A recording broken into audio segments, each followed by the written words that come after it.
नमस्कार। मध्य प्रदेश के चंबल के इन वीरान बीहड़ों या पहाड़ों की ऊंचाइयों पर स्थित है मैया का एक पवित्र स्थान, जिसे हम माता रतनगढ़ वाली के धाम के रूप में जानते हैं।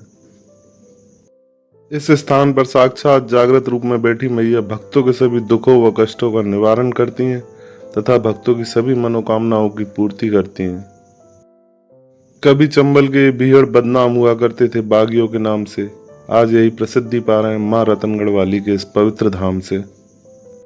मैया के इस पवित्र स्थान के लिए कहा जाता है कि जिस किसी भी व्यक्ति को कोई जहरीला सर्प या कीड़ा वगैरह काट लेता है, उस पर मैया के भाई कुंवर महाराज के प्रताप से उसके विष का कोई प्रभाव शेष जो नहीं सर्प कहीं भी डस लेता है, हाँ। कुंवर बाबा मैया के नाम से बंद लगता है। अच्छा, और बंद कब खोला जाता है? बंद दीपावली की दोज पे। अच्छा, दरबार में आते हैं, बाबा के दरबार में परिक्रमा करते हैं, झोंका गानते हैं, तुरंत छुआ हो जाता है।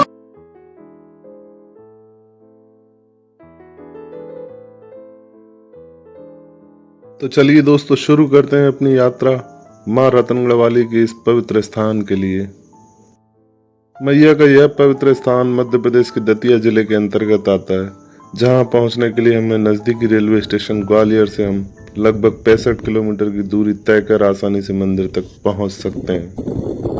ग्वालियर से जाते समय हमें इन वीरान बीहड़ों या जंगलों से होकर गुजरना होता है, जो कि हमें रोमांचकारी अनुभव प्रदान करते हैं।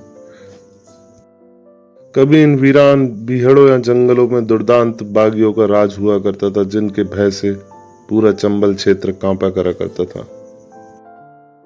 लेकिन यही चंबल क्षेत्र आज मां रतनगढ़ वाली के इस पवित्र स्थान से इतना अधिक प्रसिद्धि पा रहा है कि यहाँ दूर दूर से सैकड़ों और हजारों की संख्या में भक्तगण यहाँ नियमित तौर पर पहुंचते हैं। मैया के इस पवित्र मंदिर में सोमवार के दिन भक्तों की संख्या बहुत अधिक बढ़ जाती है तथा हजारों की संख्या में भक्तगण एवं श्रद्धालुगण मैया के दर्शनों के लिए यहाँ पर पहुंचते हैं।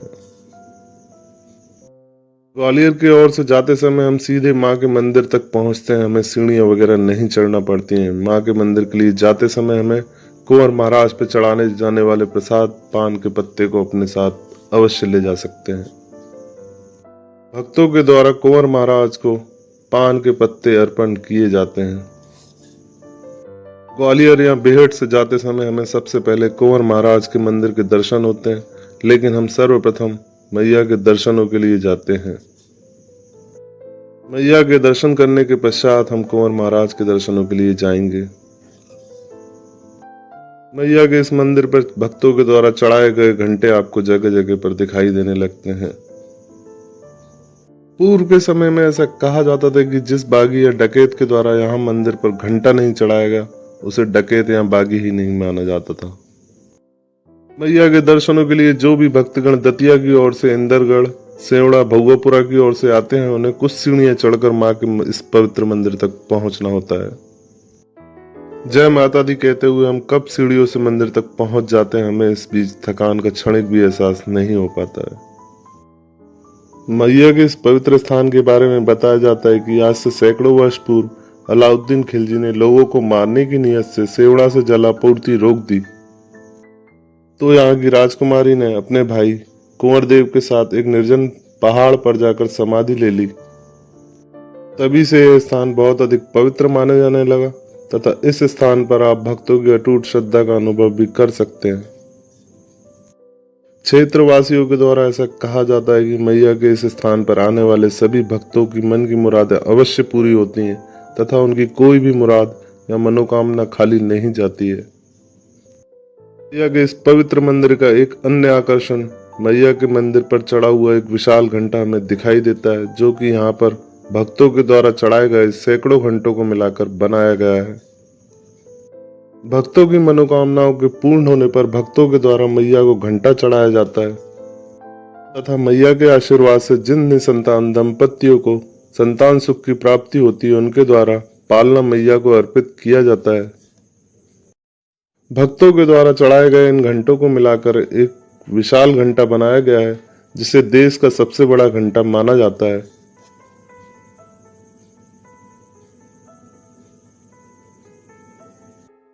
एक अन्य कथा के अनुसार ऐसा कहा जाता है कि महाराज शिवाजी जब जंगल में भ्रमण कर रहे थे, उस दौरान वे यहाँ पर पहुंचे थे तथा उन्होंने युद्ध के विजय होने के पश्चात इस मंदिर के जीर्णोद्धार कराया था। यहाँ के क्षेत्रवासियों की मैया के प्रति इतनी अधिक श्रद्धा भाव है कि कोई भी शुभ कार्य होने के पश्चात मैया के दर्शन हेतु अवश्य पहुँचते हैं। चंबल क्षेत्र के वासियों के द्वारा नवरात्र के दिनों में यहाँ पर बहुत अधिक संख्या में भक्तगण पहुँचते हैं तथा दीपावली के पश्चात भाई दूज पर यहाँ विश्व प्रसिद्ध मेला आयोजित होता है, जिसमें लाखों की संख्या में भक्तगण यहाँ पहुँचते हैं।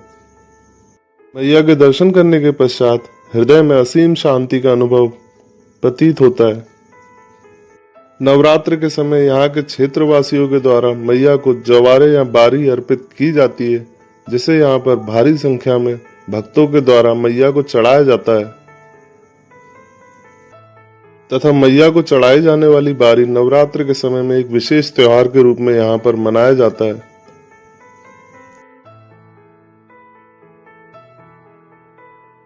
मैया के इस पवित्र मंदिर में टंगा हुआ यह देश का सबसे विशाल घंटा और इसे छूने का एहसास एक अलग ही अनुभव प्रदान करता है।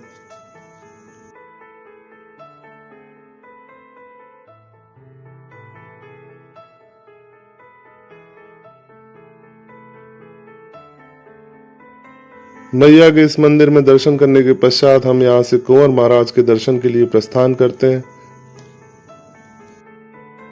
कुंवर महाराज के इस स्थान के लिए कहा जाता है कि जिस किसी भी व्यक्ति को कोई जहरीला सर्प या कीड़ा वगैरह काट लेता है उसे बंद बांध दिया जाता है तथा इस बंद को कुंवर महाराज के इस पवित्र स्थान पर दीपावली की दौज के दिन खोला जाता है तो उस व्यक्ति का सारा विष या जहर उतर जाता है तथा उस पर किसी भी प्रकार के कोई विष या जहर का प्रभाव नहीं रहता है। कुंवर महाराज इस स्थान पर साक्षात रूप में विराजमान है तथा यहाँ पर पहुंचने वाले किसी भी भक्त को कोई भी कष्ट या दुख कभी नहीं होता है।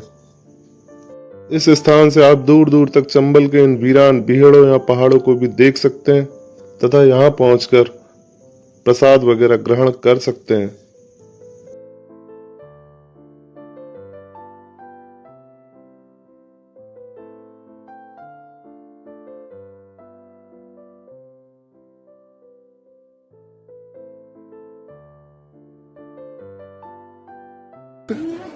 भैया और कुंवर बाबा बहन भाई है।